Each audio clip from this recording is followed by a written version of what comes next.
Yeah, so now that we've used this one page, the next thing we want to do is actually be able to iterate through a number of pages. And this will allow us to dynamically find out how many pages of information we have and then go through each page. And this will require us to make a new call to the API.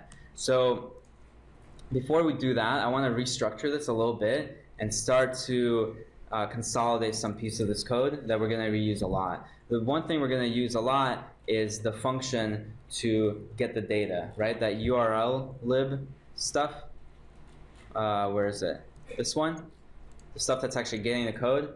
We're going to use that a lot, so I'm going to actually wrap that into a function. And this is a really typical way of working in Python. You just work in a script and you start kind of developing the functionalities you want. And at some point, when you start reusing a lot of things, you wrap those into functions. If you remember, function is just a way to consolidate certain functionalities in your script. Okay, so I'm just going to make a function that all it does is take a piece of, take a URL and then give you back a well-structured JSON format piece of data. What I'm going to do is comment out some of the calls, so we're not calling the API unnecessarily. Yeah, and then I'm just going to write this new function up here. Okay, so to define a function, you have the define syntax, def. We give the function a name. I'm going to call this fetch. And fetch will get all the information I need from the website. It's going to take as an input the URL that I have. And it's going to do all the processing we've already done here. Okay, so instead of having this as just code out here, I'm going to encapsulate that code in the function.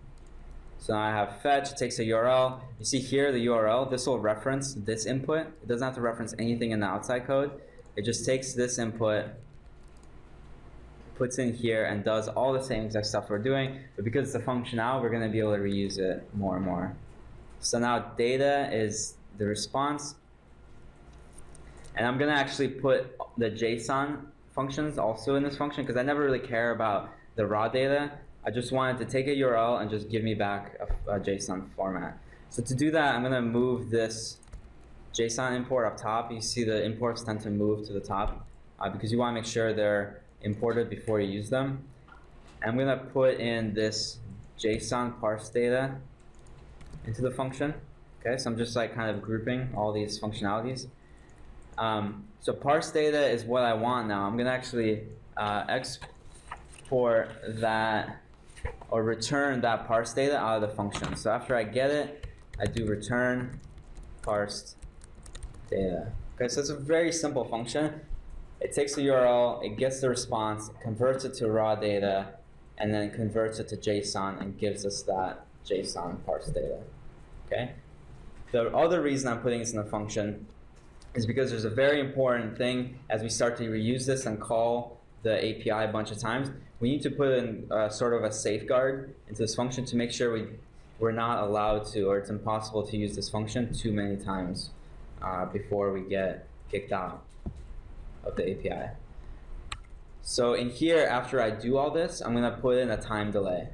And that time delay is going to be equal to the number of seconds I have to delay to make sure that even if the program is running continuously, I don't exceed that 150 calls per minute. So this will depend on the API. For Weibo, it's 150 per hour, sorry, not per minute.